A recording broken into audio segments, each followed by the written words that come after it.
As we are used to, dear ones, in this video we did not only shed light on the death of the great journalist Ken Reid, but we also have to highlight the most important values and life and educational principles that may be a transformation in the lives of others.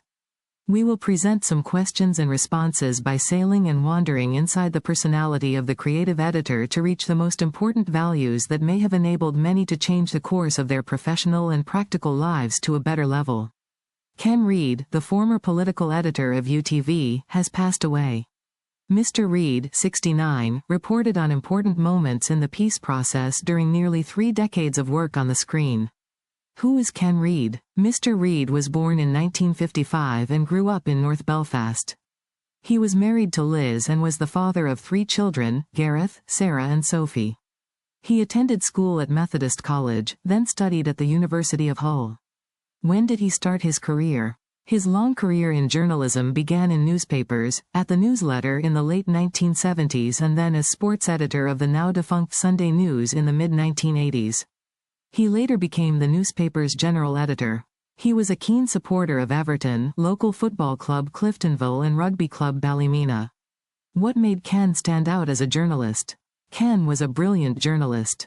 Informed, intelligent and completely impartial in his reporting.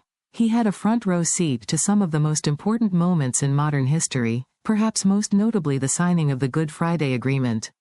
When did he start covering politics? Reid began covering politics for UTV in 1994, the year of the ceasefire between the IRA and Loyalists. What was his view of sport? Sport was his hobby and it kept him sane. He didn't want it to be his job. He always wanted sport to be just sport. When and where did Reid move to the border as political editor? In 1987, Reid moved south of the border to the Cork Examiner, where he built up good relationships with Irish politicians. This helped him move to UTV to cover political events at a crucial stage in the peace process in the mid-1990s. What were his most notable personal traits? He was a great character. He was incredibly humble, and Mark Davenport, the former BBC political editor in Northern Ireland, said Mr. Reid was a very intelligent journalist. Why was he called a political junkie? When he was seriously ill in hospital in his final days, Ken Reid would listen to the news on the radio. Even in retirement, he kept a close eye on Stormont, Westminster and the Dale.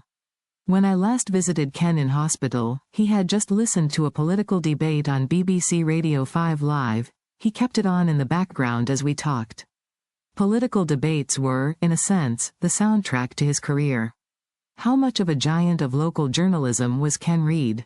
A true giant of local journalism, Ken Reid was a gentleman of many talents. Ken was an award-winning journalist who was extremely dedicated to his work, covering some of the most important historical moments in our politics. His strength and courage in the face of illness was an inspiration to many, and he became a strong advocate for raising awareness of cancer. Ken will always be remembered as a kind, fair and honest man. That is a legacy we should all aspire to. Why was he such a special person in Northern Ireland? The truth is, Ken was a distinguished journalist in Northern Ireland as someone who was able to get to the heart of all the major political stories and cover difficult issues while maintaining the respect, admiration and affection of representatives of all political views. What did Irish politicians and others think of Ken Reid? Clark said, "He was an outstanding journalist and was always at the top of his craft. I learned a lot from him." Social Democrat and Labour MP and Stormont opposition leader Matthew O'Toole said Mr. Reid was a great figure in political journalism but also a warm and helpful man to talk to. Students' Union leader Jim Allister said Mr. Reid had been part of the political life of many people for a long time, and was respected by all sides. Mr. Davenport said he was, at times, a rival who did me a disservice professionally, but on a personal level we were always very good friends. What are the most powerful words he is known for? When he said you can't make progress in Northern Ireland unless you take risks, that's the lesson of the peace process. He recalled covering atrocities including an IRA bomb attack at Narrowwater in County Down in 1979 when 18 soldiers were killed.